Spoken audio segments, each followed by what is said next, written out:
بسم الله الرحمن الرحيم. هنعمل مع بعض وصفة النهاردة تحفة للسويت كورن. هقول على طول بكميات الوصفة. عندي هنا مكعب زبدة ومصفية علبة ذرة حلوة، هسيبها كده تتشوح مع بعض. هحط رشة بابريكا وتوم بودرة وملح حسب الرغبة وكمان رشة فلفل اسود.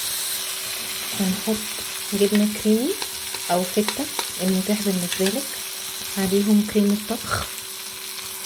البديل بتاع كريمة الطبخ كريم شانتيه خام على لبن، وممكن لبن مجفف. هقلبهم كده.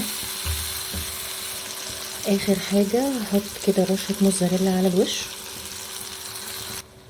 كده. اخر حاجة هحط على الوش رشة بقدونس مجفف او فريش، وممكن بصل اخضر لو متاح.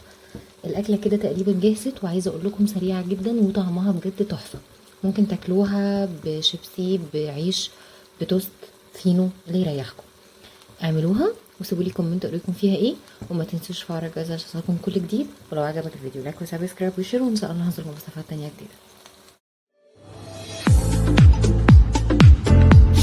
هنعمل مع بعض وصفه النهارده تحفه للسويت كورن. عندي عليهم كريمه طبخ. البديل بتاع كريمه الطبخ